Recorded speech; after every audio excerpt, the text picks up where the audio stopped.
Sonlin and Herwig Konings are founding partners of Security Token Group. All opinions expressed by them or guests on this podcast are solely their opinions and do not represent the views of Security Token Group or its subsidiaries. You should not take any opinion expressed on the show as a specific inducement to make a particular investment or follow any investment strategy. This podcast is for informational purposes only.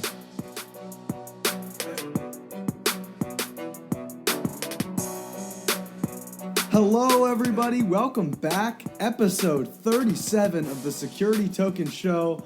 My name is Kyle Sonlin. I'm back with my host with the most, Herwig Konings. Herwig, how are we doing today? I'm doing great, Kyle. Another day of quarantine survived. Again, best wishes to all our listeners out there tuning in, especially those who have been directly impacted by the coronavirus epidemic.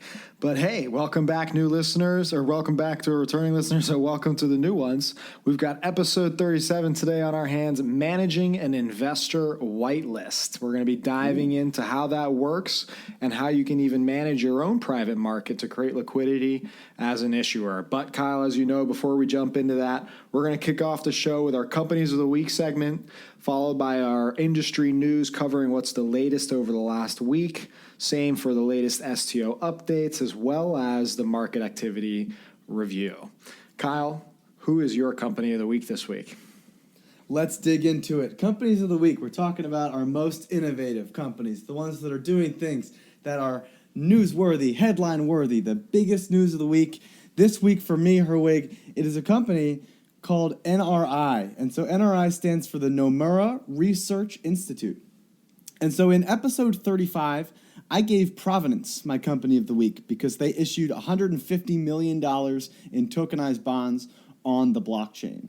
And so along with its sister company Figure, the bond was made happen by a consortium of firms, one being Nomura Securities, who just happens to be a major player in the news that I'm excited to dig into today. So the Nomura Research Institute, in partnership with the Nomura Securities Group, I think that they're both in a part of the same Nomura Group holding company. Nomura Securities Group was an underwriter for this tokenized bond, along with Boostry, who is a registry agent for the services. And so Nomura Research Institute became the first platform to offer a blockchain-based digital bond directly to Japanese investors. And so the company issued two bonds, the first one being with a face value of 25 million yen, or $232,000, with a 3-month maturity. In addition, they issued a smaller $50,000 USD bond that was also issued as a corporate bond. And so this is fantastic news because blockchain technology takes a lot of the complicated and expensive administration fees out of issuing corporate bonds. And so because of this, the barrier for entry for firms to issue smaller, more practical debt instruments decreases tremendously, allowing more and more companies to raise the capital that they need to sustain and grow their businesses. And so in addition, I truly believe this is a healthy evolution of the traditional debt markets, where collateral is transparent and the execution of interest payments and the like are automated via smart contracts. So it's great to see the Nomura Group learning from successful pioneers like Mike Cagney and Figure, as well as themselves being a participant in that initial blockchain bond issuance from just a few weeks ago. And it's exciting to see that they're seeking to apply this technology and this strategy to their own business ecosystem. So I can't wait to see the success of these bonds, and I await more firms to follow in their path as they have the opportunity now to raise 50, 100, couple $100,000 in corporate bonds in a much cheaper, much more effective way that could just be that key to unlocking a whole new asset class and a whole new opportunity for businesses around the world. Great choice, Kyle. As you pointed out, I think this is also a case of pilot trial runs. I think there's going to be a lot more where this came from, and hopefully these are going very successfully. It's also awesome to hear that they were part of that Figure securitization bond as well. I'm also pretty sure that Nomura is part of the Security Token Association in Japan. We've been covering how fast that security token infrastructure has been growing there. Now they're already issuing trial bonds. Super, super exciting. Congratulations to them. Yeah, it's Japan, as you mentioned, seems to really, really be on the forefront of a lot of this technology. They're wasting no time, sparing no expense, but they're also performing at the highest level. So it's exciting to see, and I think that very soon we're going to see them be a dominant player, if not because they already are. Moving forward, Herwig, what is your company of the week this week? I'm glad you asked. I'm actually going to be covering what I think is another under-the-radar company making big moves. And now they're coming out of the fact that they have made a big partnership in Hong Kong. The company I'm talking about is Aegis Custody. They are based in San Francisco, and they were actually originally founded as a custody solution in 2018 for the crypto asset class, specifically designed for financial institutions.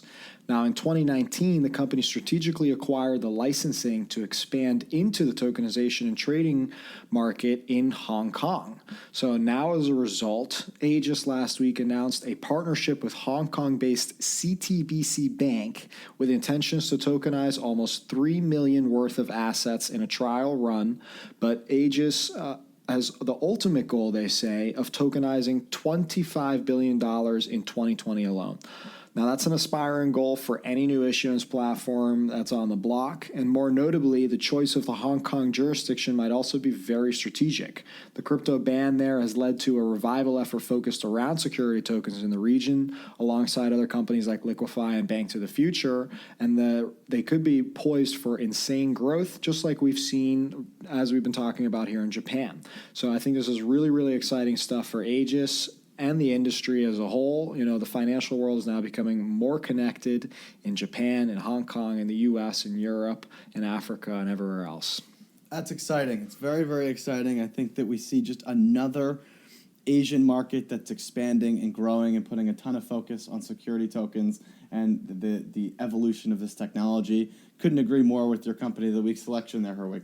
Yeah, you have to identify the fact that Aegis has partnered up with a very legitimate bank over in Hong Kong as a U.S.-based company and tokenizing assets with them, specifically, I believe, REITs and other equities and even factorable financial products and things like that. So really, really big deal in the end. And again, they're really connecting the world in terms of tokenized assets. Absolutely. It really shows how we can bridge the gap in this global financial system and really have all of these different major financial centers working together to issue new securities and to provide all of their investors with new opportunities from anywhere around the world. It's inspiring, it's exciting, and it's really cool to see that vision actually happening in a practical sense in so many of these different examples. So just another awesome use case, another great company doing cool stuff. Those are our companies of the week. And without further ado, let's keep going into the industry news, Herwig. Absolutely, Kyle. I'm going to jump right into it. We, last year had announced on the show earlier that HSBC had plans to list and track upwards of $20 billion worth of private placements on the blockchain.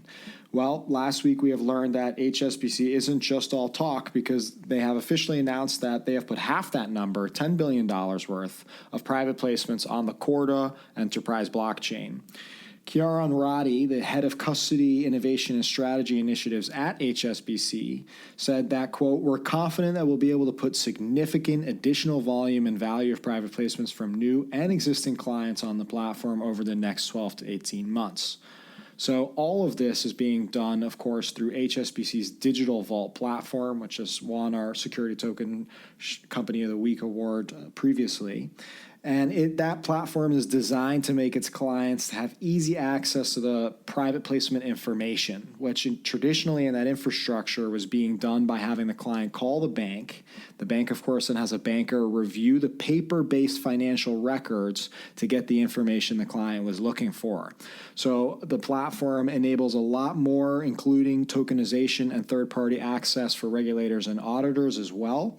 It's really a comprehensive upgrade to the current private placement, paper-based records that they manage today. Ultimately, Roddy said the following of blockchain technology for the bank. Quote, "We're seeing a number of traditional exchanges use DLT And HSBC being a clearing member and a local depository, we want to be able to support our clients who want to transact in these token markets. So that's really impressive that they're identifying the digital securities trend, and they want to be one of the early adopters. And it's even worth noting that HSBC has no intentions to get involved with the crypto asset market themselves. It's just primarily focused on digitizing securities and specifically paper-based private placements. Next up, we also have some news and update on the SEC case against Telegram. For those of you who caught last week's episode, you'll remember that I mentioned that the SEC wanted an early summary from the judge in the case. And as a result, the judge has ordered that the issuance of grams, the underlying token, be halted by the company, which the original issuance date, I believe, was scheduled for next month. So this is pretty significant, as this was a $1.7 billion ICO. And ultimately, it seems that the judge is agreeing that there is a potential case for sure that the gram sale has violated multiple securities laws. And so if the tokens, of course, haven't been issued yet, it makes it easier for investors to try and get a refund from the company. And this is probably something that many during this coronavirus crash might be seeking. So I believe the SEC is trying to act fast with this. The ramifications of this case make it very clear that launching an ICO to fundraise to build a blockchain network will cause the underlying tokens being sold, which, at the end of the day is just a piece of software, to be classified as a security. And this is all while another ICO, Enigma, officially settled with the SEC over its very own $45 million ICO in 2017. Enigma ended up not admitting to any wrongdoing, but they ultimately had to register with the SEC due to the violations they were marked for, and they are now going to have to offer investors a claim to their original investment. So it may be possible that we see something similar end up for Telegram or something else entirely. We also saw some news from the Australian Stock Exchange, which was seen as one of the early movers to leverage blockchain, specifically recruiting digital asset to help make its current 25-year-old electronic trading platform known as CHESS, or the Clearinghouse Electronic Sub-Register System, and put it, of course, on the blockchain. The initiative started over 2 years ago, and despite promising trials in 2019, it looks like the Australian Stock Exchange will be delaying that overall transition to sometime after April 2021, though it is worth mentioning that the goal is for customers to be able to access a test environment of October of this year. So what's the reason for the delay, you may ask? Well, it's none other than the notorious culprit, COVID-19. We do have another exciting update in the space, though, which is that another blockchain technology has made the way to support security tokens. I'm talking about the NEM blockchain protocol, which has its own token, XEM, which, by the way, for those of you who don't know it, it's valued as the 26th biggest coin by market capitalization in the world.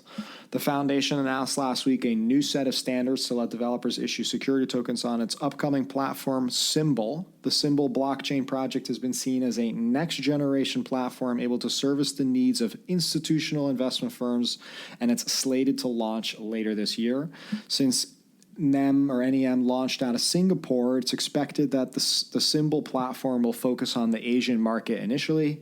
We'll be sure, of course, to let you know if we learn about the official date of the launch. Going back over to the U.S., tokenization company Tokensoft announced last week a partnership with Israeli cybersecurity firm Hub Security. The result is that Tokensoft now offers users top-tier military-grade protection, of course, as a result, specifically for their tokens, keys, and assets. Tokensoft now claims the integration gives their technology the most advanced key management solution available in the market today. Specifically, clients of Tokensoft's transfer agent DTAC are now privy to military-grade cybersecurity tactics, including FIPS 140-2 level 4 protection. I definitely have no clue what that means. And a multi-signature vault, a hardware firewall, and access control to the tokens. And it's notably also worth mentioning that the platform integrates a neural network, learning system designed to anticipate potential cyber attacks. So that's definitely a whole lot of security for your security tokens right there, thanks to TokenSoft and their partnership. No kidding. Back over in the UK, Smartlands, an issuance platform, has planned its own equity fundraise. So, they previously mentioned that this was coming soon, and now you can officially go and participate. The company has announced that you can access the opportunity via the Cedars crowdfunding platform. I believe that is a European-based crowdfunding platform exclusive to residents in that jurisdiction. Roughly 2.65% of the company is up for grabs via that portal, but the company is seeking to sell an additional 10% to VCs and private investors as part of a grander fundraising strategy. So if you are a more of a angel or whale investor, you can reach out to them directly. The money will go towards the expansion of the platform, and the executives already claim to have 16,000 community members with over 11,000 wallets being opened on the Smartlands platform. And they're also known for being the first blockchain-based property tokenization campaign allowed under the UK regulation, and they claim to have over 30 projects in the pipeline. Now, note that there is no mention of whether the equity itself will be tokenized. It's currently presumed no, but probably yes sometime in the future. No official statement there. And of course, I want to talk about and recommend a great interview with my co-host here, Kyle, who talks to Blocklike about all things security tokens. Blocklike even translated the interview into Chinese. If you would like either Kyle or myself to do an interview for your publication, just give us a shout on Twitter or LinkedIn. Kyle, how was that interview for you? It was really nice. I had a fun time. The team over there at Blocklike are very thoughtful and responsive and active and interested. I think that I was the 30th interviewee in their security token series, so it seems like they've been really scouring the Asian markets as well as the Western markets now to find security token experts to provide insight and expertise. And so we kept a focus on the live tokens on security token market, much of the market updates that we discuss here on the podcast and we'll get into in just a little while. But definitely go check that out. I appreciate the interview, and certainly it's exciting for me to continue to reach out with the Chinese and Singapore and Asian markets, because it's so vast, so large, and so successful, as we've noted already just on this podcast and this episode alone. And it's something that certainly I don't have quite as much experience with. So thanks a lot to Blocklike, and as Herwig said, definitely reach out. We're always happy to do interviews. Yeah, so check out that interview, and sounds like there's a lot more where that came from, lots more good content to go check out while I'm sure many of us are all quarantined up. And lastly, I do want to mention an article that isn't quite in the traditional newsreel for security tokens, but I wanted to give out a shout out to Crypto Ron. For those of you who don't know him, Ron Neuner is the host of CNBC Africa's Crypto Trader. And because Ron recently set up a $10 million startup relief fund called the Runway Fund, I wanted to give him a shout out and bring some attention to this. They're targeting startups that need capital and have been affected, of course, by the COVID-19 epidemic. And they're also targeting companies that are, quote, poised to gain from it. So Ron has teamed up with Yossi Hassan, who is the co-founder of New York-based crypto fund On-Chain Capital. And Ron did some great coverage of security token advisors back in the day and continues to be a voice in the blockchain industry. We wish him a lot of success with the fund and hopefully, eventually that he might tokenize it. And that's it for the news. I'm going to hand it over to Kyle, who can tell us a little bit more, of course, about the upcoming events in the space. Absolutely. As always, definitely check out stomarket.com/news for any of the articles that we posted here. We post them all there at our news aggregator. That's where we source all of our news. That's where we get links from the community and engage in comments and communication with everybody in the community regarding these topics prior and following to when they're they're mentioned on the podcast. Additionally, any links to anything that we say is included in the description of anywhere that you're listening, whether that's Spotify, Apple Music, YouTube, or you can follow the Security Token Show on Twitter, where we do post a lot of these different articles and all of our different sources there as well. So definitely go check out any of those different sources if you'd like to read more about any of the specific articles, or give us a holler if you'd like to have a conversation regarding something we've talked about, whether it's Twitter or LinkedIn or anywhere else that you can get a hold of us. Moving forward into the events section, we have two events. I've covered them a couple times, so we'll try to make this relatively quick. But we have the Securities Finance Technology Symposium. This is on May 7th in London.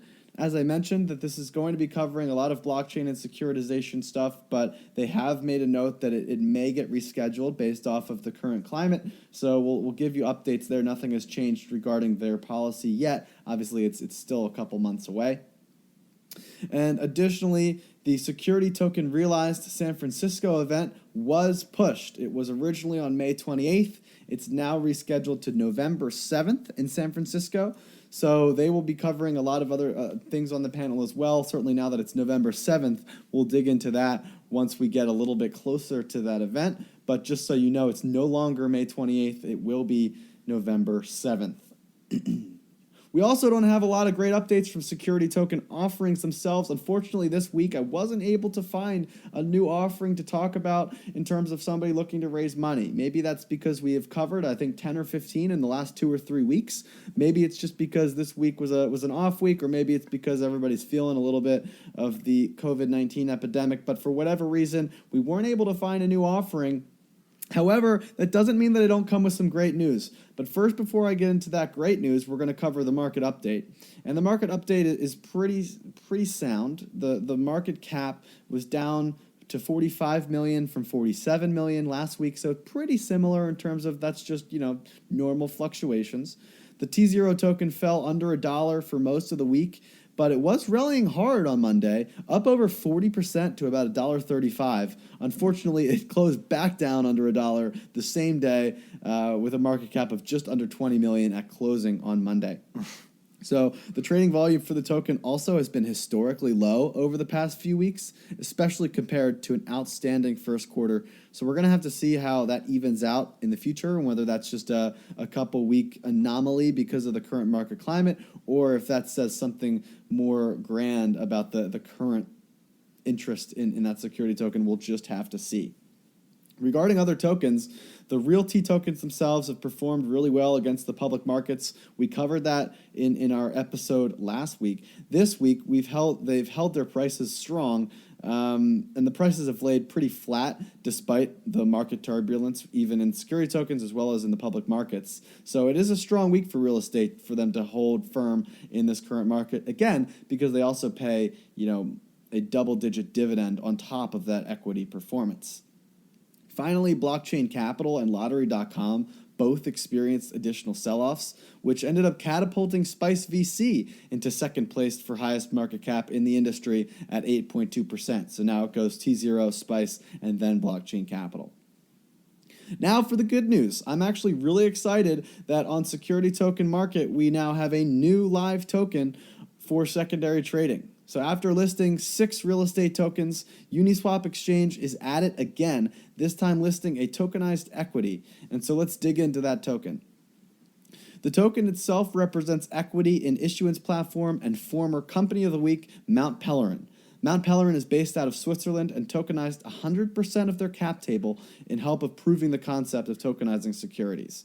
So while they tokenized 100% of their equity, which totaled 10 million shares, the company has only decided to liquidate 5% of that equity, allowing only 500,000 shares to hit secondary markets.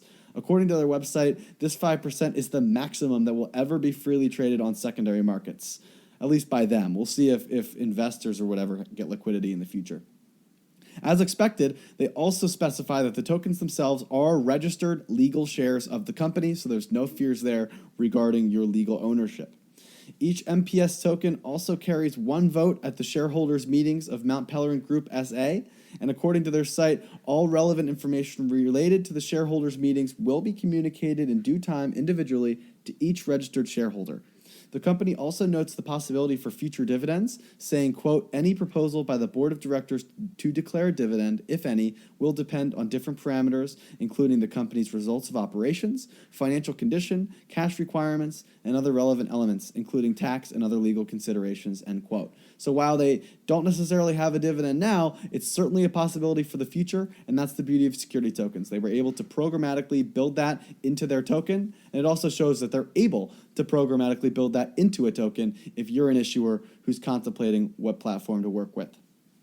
Finally, regarding liquidity, it is trading on the Uniswap exchange, as I mentioned, and they note some trading restrictions based off of the following countries of jurisdiction. So if you're in any of these countries I'm about to list, you unfortunately cannot purchase the MPS token. And that includes, I think it just includes, the United States of America, People's Republic of China, Afghanistan, the Bahamas, Botswana, Bosnia, Cambodia, Cuba, the Democratic People's Republic of Korea, Ethiopia, Ghana, Guyana, Iraq, Iran, Laos, Pakistan, Sri Lanka, Sudan, Syria, Trinidad, Tobago, Tunisia, Uganda, Vanuatu, and Yemen. So if you're in any of those countries, you will not be able to purchase, but it looks like at least most of Europe will be able to participate, as well as anywhere else around the world. So that's fantastic news. And finally, the token's price is $3.25 as of Monday, with a market cap of 1.6 million, placing it fifth on our growing list of now 13 security tokens.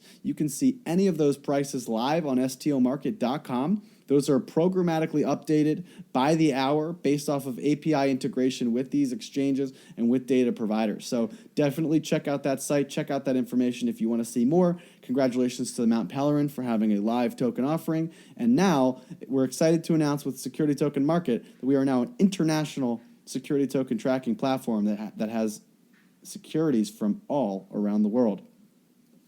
Woo. Now, moving into our main topic, Herwig, you are the CEO of Security Token Advisors and have worked with hundreds of clients regarding this industry. And you're constantly working with issuers and discussing with them their liquidity strategy. And so one of the things that you previously mentioned during episode 34 on exchanges and marketplaces was a private issuer-managed market. So today I'd like to dive into that a little bit more. Could you explain how that works in reality? Absolutely, Kyle. I also want to say congratulations to the work you're doing over at Security Token Market. Very exciting to see it, an international market of equities now available, and it's only going to grow and cover even more jurisdictions. Very, very cool to see that now live on Security Token Market. But anyway, I'm happy to answer your question because that was a great episode talking about the different ways you could, develop a liquidity strategy, if you will. It's one of those main elements of any security token application, and oftentimes the issuer doesn't realize that the technology already exists to enable their own liquidity without needing a broker or a third-party exchange platform or the like. So to key to understanding, though, how all this works is understanding how investor whitelists work. Now, investor whitelists are not a new phenomenon. I mean, companies are already familiar with the term blacklists when it comes to onboarding investors, right? At the end of the day, KYC and AML and other compliance solutions were born out of the need to scan potential investors who might fall into a blacklist, which is determined typically by a series of rules and regulations. A whitelist, on the other hand, if you're not familiar with the term, is exactly what it sounds like. Instead of a list of banned investors, like with the blacklist, you get a whitelist, which is an explicit group of investors allowed to invest and transact. So if you aren't on the blacklist, aren't you by default on the whitelist? And the simple answer is yes. But most, at the end of the day, most companies, whether public or private, don't usually need to use a whitelist. In the public markets, you have broker-dealers, compliance companies, transfer agents, you even have exchanges. They've all developed an infrastructure to let investors access the company on the public exchange and then invest. One could say you're on a whitelist, if you will, if you have a brokerage account with access to that company. But for private companies, this process is typically very different due to the fact that both secondary sales are managed typically by the company themselves, and they're usually far less frequent compared to the public counterpart.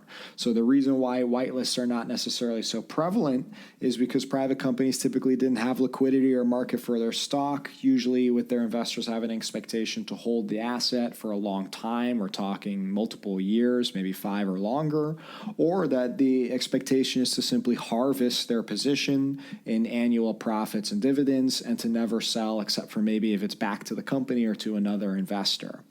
But now, with the advent of digital securities and the internet and blockchain, private companies are able to create that digital access for investors to buy their stock all without the hassle and cost. Because, of course, traditionally, the company would deal with an investor offline directly, and a series of papers would go back and forth, typically through lawyers, to ensure eligibility in a legal sale. This is a process that was too hard to streamline and too complicated and cumbersome for most investors and the issuer, especially not on a scalable fashion. So now, thanks to, of course, this beautiful technology, an issuer-managed market is possible. As we discussed in episode 34, in the Exchanges 101, a private company can now go to a third party to help create liquidity for them, such as an exchange or a broker-dealer with an ATS. And the only alternative to that, of course, is to manage their own market themselves as the issuer, or, of course, to go public. So due to the fact that security token infrastructure is still coming about, i.e. there are not a lot of marketplace and exchange options available yet, many security token projects as a result have gone to manage the market themselves in order to create liquidity. And think about that for a second. In the end, that's all that the public markets or third-party solutions for private companies are doing, is they are managing an investor whitelist and the technology to power trades between them for specific assets. So you take a platform like Open Finance or T0, they've set up the infrastructure, they have the right licenses, and they've enabled a specific user base, aka a whitelist of investors, to trade the assets on their platform. But since they are a third party, they of course have a lot more scrutiny and regulations and rules they have to follow, being licensed and with FINRA or whichever jurisdiction that they're in.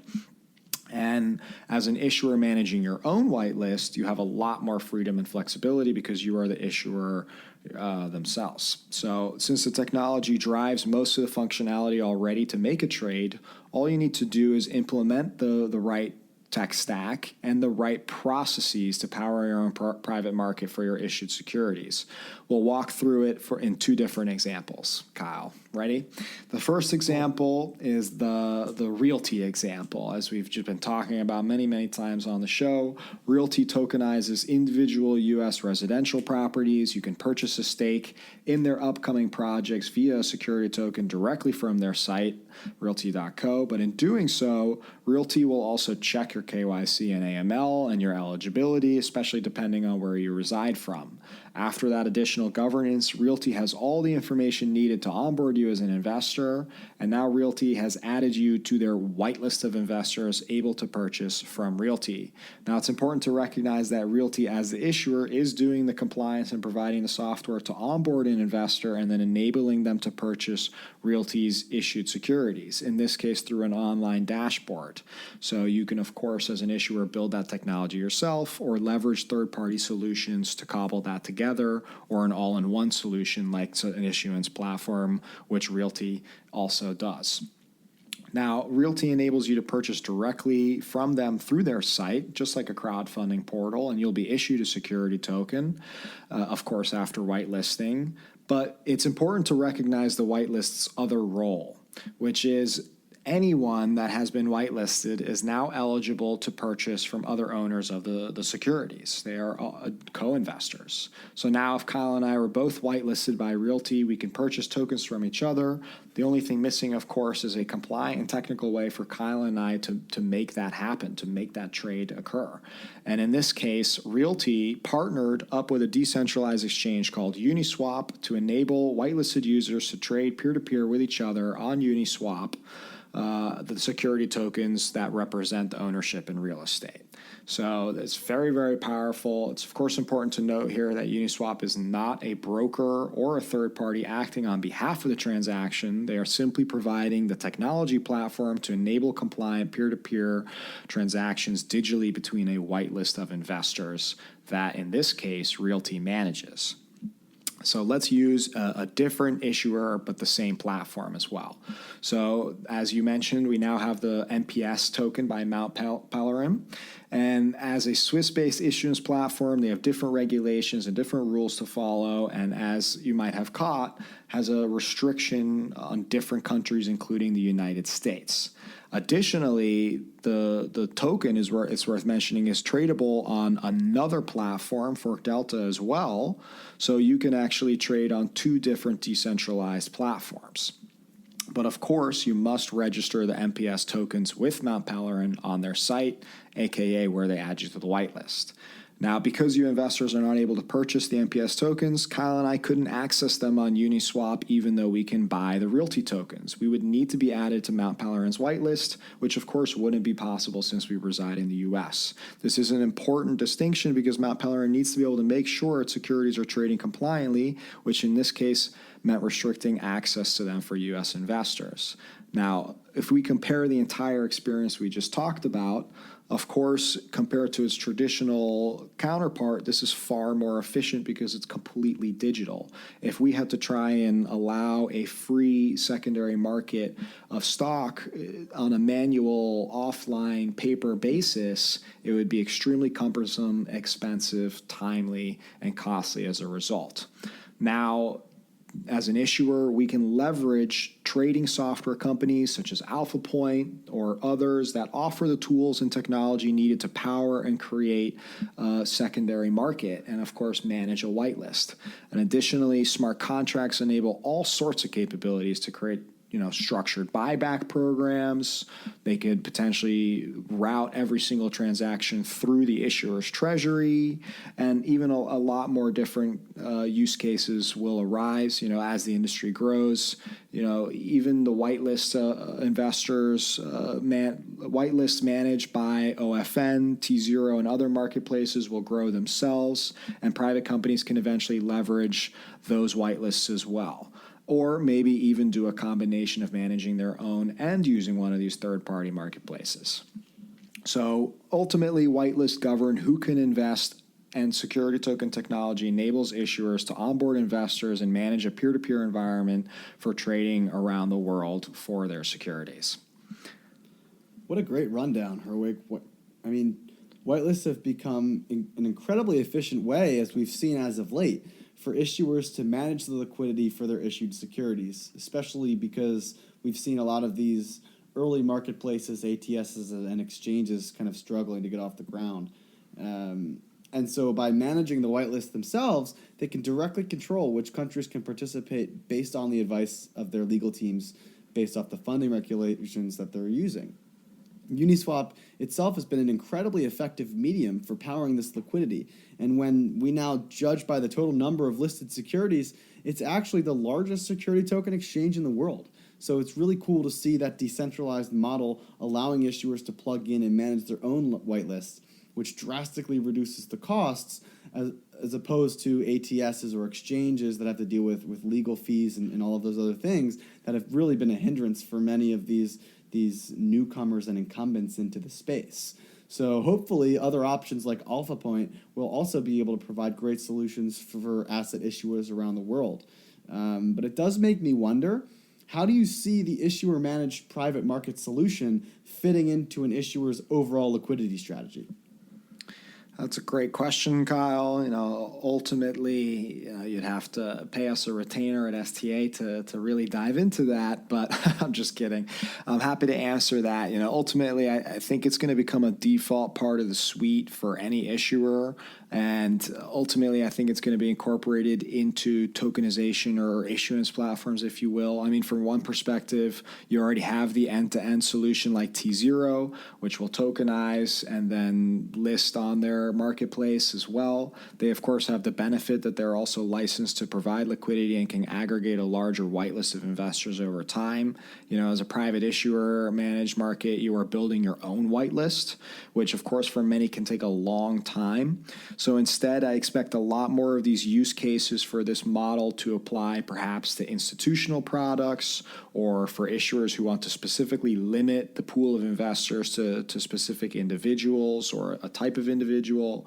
And finally, of course, you might look at large-scale investment programs offered by private companies that want to grow over time as a great solution to manage their own markets. And, of course, all of this saving them on costs as well and offering some level of liquidity without necessarily having to go all the way. So I think that it will definitely find its place as a solution, and I think we're going to see many issuer managed private markets come about.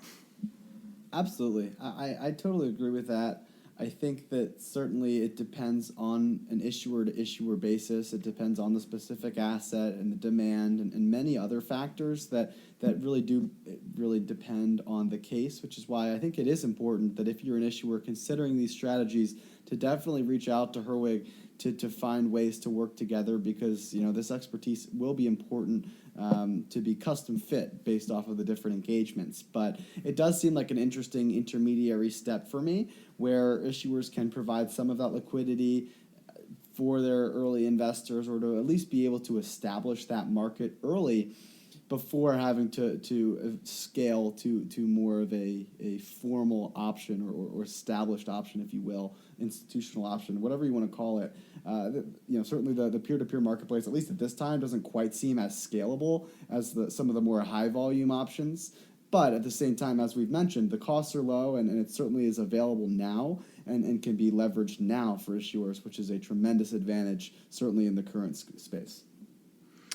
Another great episode, Kyle. That's all we have today for those of you listening, and we hope to catch you again next week. Security Token Show, episode 37. Thanks for listening.